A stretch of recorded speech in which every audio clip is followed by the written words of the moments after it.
श्रोताओं नमस्कार। समसामयिक विषयों पर आधारित हमारे साप्ताहिक कार्यक्रम बातों बातों में के आज के अंक के साथ मैं विकल्प शुक्ला। श्रोताओं, भारत निर्वाचन आयोग ने बीते 9 अक्टूबर को छत्तीसगढ़ सहित कुल 5 राज्यों के लिए विधानसभा चुनाव कार्यक्रम की घोषणा कर दी है। इसी के साथ इन राज्यों में आदर्श आचार संहिता लागू हो गई है। छत्तीसगढ़ के मुख्य निर्वाचन पदाधिकारी रीना बाबा साहब कंगाले ने बताया कि प्रदेश में पहले चरण का मतदान 7 नवंबर को और दूसरे चरण का मतदान 17 नवंबर को होगा। मतगणना के बाद नतीजे 3 दिसंबर को घोषित किए जाएंगे। छत्तीसगढ़ में 90 विधानसभा सीटें हैं। इनमें से पहले चरण में 20 विधानसभा सीटों पर मतदान होगा, वहीं दूसरे चरण में बाकी 70 सीटों पर मतदान होगा। अधिसूचना का प्रकाशन 13 अक्टूबर को होगा और नामांकन दाखिल करने की अंतिम तिथि 20 अक्टूबर। नामांकन पत्रों की समीक्षा 21 अक्टूबर को होगी। नाम वापसी की स्थिति 23 अक्टूबर तक और मतदान की तिथि जो है वो 7 नवंबर। मतगणना की तिथि 3 दिसंबर और तिथि जिसके पूर्व निर्वाचन संपादित होंगे वो 5 दिसंबर। द्वितीय चरण के जो विधानसभा क्षेत्र है वो 70 रहेंगे और विधानसभा क्षेत्र क्रमांक 1 से 70 तक 18,806 मतदान केंद्रों में मतदान संपन्न होगा। इसमें अधिसूचना के प्रकाशन की जो तिथि है वो 21 अक्टूबर होगी। नामांकन दाखिल करने की अंतिम तिथि 30 अक्टूबर। नामांकन पत्रों की समीक्षा 31 अक्टूबर को होगी और नाम वापसी 2 नवंबर तक होगी। मतदान की तिथि जो है 17 नवंबर। मतगणना की तिथि 3 दिसंबर और तिथि जिसके पूर्व निर्वाचन संपादित होगा वो है 5 दिसंबर 2023। मुख्य निर्वाचन पदाधिकारी ने बताया कि छत्तीसगढ़ में सेवा मतदाताओं, जिन्हें सर्विस वोटर भी कहा जाता है, उन्हें मिलाकर कुल मतदाताओं की संख्या करीब 2,03,80,000 है। निर्वाचक नामावली के संदर्भ में आप सभी जानते हैं कि 4 अक्टूबर को अंतिम प्रकाशन किया गया है और अंतिम प्रकाशन की तिथि में राज्य के कुल मतदाता 2,03,60,240 है, जिनमें से 1,01,20,830 पुरुष एवं 1,02,39,410 महिला मतदाता पंजीकृत हैं। प्रदेश में सेवा मतदाताओं की संख्या 19,839 है। इस प्रकार सेवा निर्वाचकों को मिलाकर प्रदेश में कुल मतदाताओं की संख्या 2,03,80,079 है। राज्य का ईपी रेशियो 67% है और जेंडर रेशियो वर्तमान में 1,012 है, यानी 1,000 पुरुषों पे 1,012 महिला मतदाता दर्ज है। विधानसभा 18 के दौरान जो है कुल मतदाताओं की संख्या 1,85,00,000 थी और आज जो है 9.5% जो है पिछले सामान्य चुनाव से ये संख्या बढ़ गई है। चिन्हांकित दिव्यांग मतदाताओं की संख्या राज्य में 1,60,955 है और प्रदेश में तृतीय लिंग के 790 मतदाता पंजीकृत है और कुल 17 प्रवासी भारतीय भी मतदाता पंजीकृत है और 18 से 19 आयु वर्ग के मतदाता 7,23,771 है। 80 वर्ष से अधिक उम्र के मतदाताओं की संख्या 1,86,215 और 100 वर्ष की आयु पूर्ण करने वाले मतदाताओं की संख्या 2,462 है। राज्य के मुख्य निर्वाचन पदाधिकारी रीना बाबा साहब कंगाले ने बताया कि छत्तीसगढ़ के 90 विधानसभा क्षेत्रों में कुल 24,109 मतदान केंद्र बनाए गए हैं।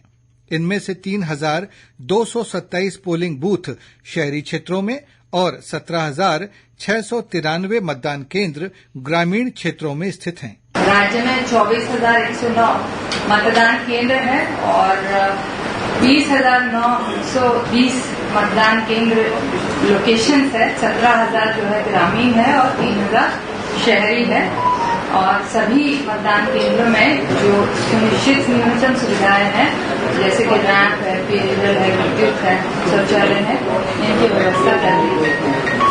आयोग के निर्देशानुसार हर मतदान केंद्र में जो है वोटर असिस्टेंस बूथ की सुविधा रहेगी और प्रत्येक विधानसभा क्षेत्र के लिए कम से कम 5 आदर्श मतदान केंद्रों की स्थापना पूरे राज्य में होगी। 10 संगवारी मतदान केंद्र प्रति विधानसभा और जो कि पूर्णतः महिला मतदान दल द्वारा संचालित होंगे और प्रति विधानसभा एक दिव्यांग संचालित मतदान केंद्र और एक युवा संचालित होकर मतदान केंद्र प्रति विधानसभा रहेगा। इस तरह से कुल राज्य भर में 900 संगवारी मतदान केंद्र, 450 आदर्श मतदान केंद्र, 90 दिव्यांगजनों द्वारा संचालित मतदान केंद्र और 90 पूर्णतः युद्ध संचालित मतदान केंद्र रहेंगे। सभी मतदान केंद्रों में बुजुर्ग जनों और दिव्यांगों के सहयोग के लिए मतदाता मित्रों की आवश्यक सहयोग पोलिंग डे के दिन लिया जा सके। भारत निर्वाचन आयोग के निर्देशानुसार हर मतदान केंद्र में अधिकतम 1500 की संख्या तय की गई है और जहां पर भी 1500 से अधिक मतदाता संख्या होगी वहां पर सहायक मतदान केंद्रों की व्यवस्था की जाएगी। इसी तरह इस बार जो प्रयास रहेगा और जो हमारे ऑक्सिलरी पोलिंग बूथ है वो कम से कम संख्या में हम स्थापित करें। राज्य के जो 24,109 मतदान केंद्र है उसमें 50% मतदान केंद्रों में लाइव टेलीकास्टिंग, वेबकास्टिंग मतदान के दिन होगा। मुख्य निर्वाचन पदाधिकारी रीना बाबा साहब कंगाले ने बताया कि भारत निर्वाचन आयोग के निर्देशों के अनुसार 80 वर्ष या इससे अधिक आयु वाले बुजुर्गों के अलावा दिव्यांग मतदाताओं को डाक मतपत्र के माध्यम से घर से ही मतदान करने की सुविधा दी जाएगी।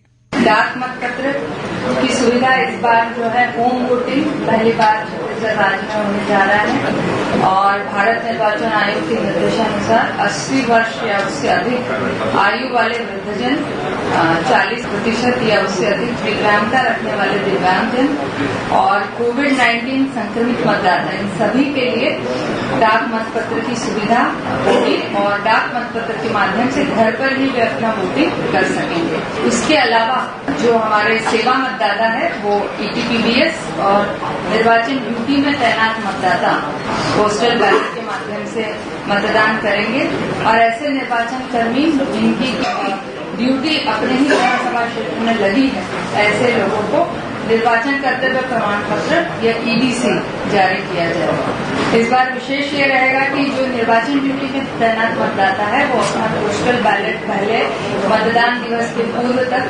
पोस्ट ऑफिस से भेजते थे तो घर जाने की सुविधा नहीं रहेगी। ट्रेनिंग सेंटर्स पर ही वोटर फैसिलिटेशन सेंटर सेटअप रहेगा, वहीं पर उनको जो है अपना वोटिंग करना अनिवार्य रहेगा। राज्य के मुख्य निर्वाचन पदाधिकारी ने बताया कि चुनाव की घोषणा होते ही प्रदेश में आदर्श आचार संहिता प्रभावशील हो गई है। इस आचार संहिता को प्रभावी तरीके से लागू करने के लिए कार्यवाही सुनिश्चित की जा रही है। शासकीय वाहनों के चुनाव प्रचार में उपयोग हेतु पूर्णतः प्रतिबंध रहेगा। सरकारी खर्चे पर विज्ञापन पर पूर्णतः प्रतिबंध रहेगा। चुनाव प्रचार के लिए वाहनों की अनुमति है। चुनाव प्रचार हेतु उपयोग किए जाने वाले प्रत्येक वाहन का वाहन परमिट जारी होगा और बिना परमिट के जो भी वाहन अगर चुनाव प्रचार में संलिप्त पाया जाएगा तो वो तत्काल जब्त होगा।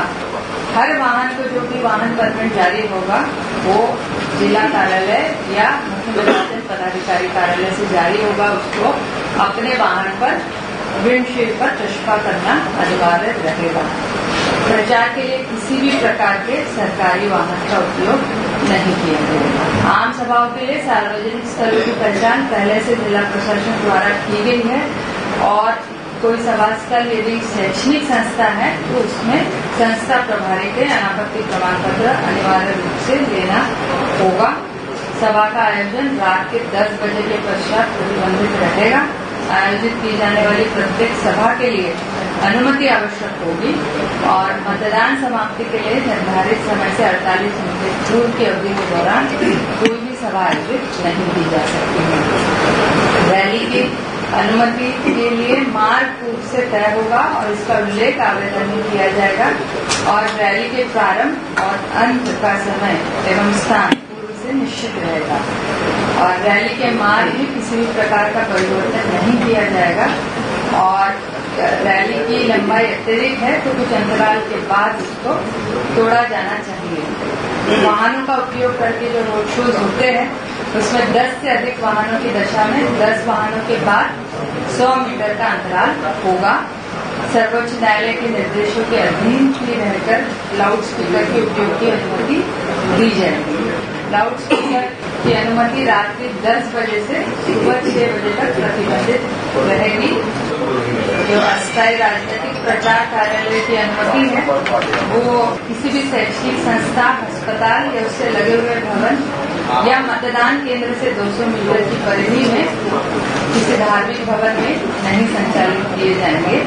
और ये सभी प्रकार के जो परमिशंस है वो सुविधा एप्लीकेशंस पर ऑनलाइन भी किए जा सकते हैं या आप फिजिकली भी जिला निर्वाचन अधिकारी को दे सकते हैं।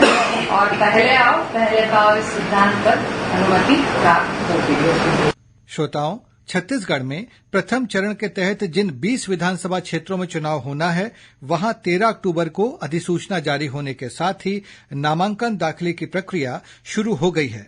वहीं दूसरे चरण के तहत जिन 70 सीटों पर मतदान होगा वहां नामांकन पत्र दाखिल करने की प्रक्रिया 21 अक्टूबर से शुरू होगी। नाम निर्देशनों की व्यवस्था, नाम निर्देशन पत्र प्राप्त करने हेतु जिला स्तर पर ही व्यवस्था रहेगी।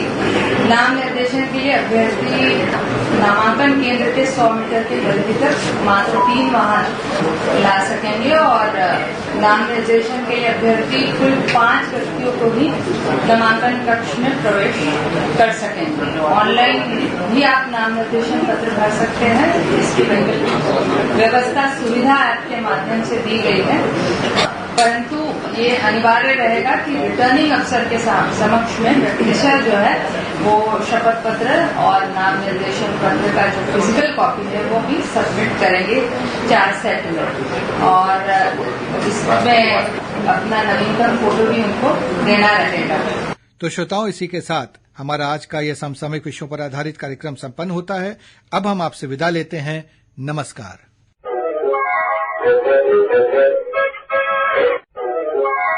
Thank you.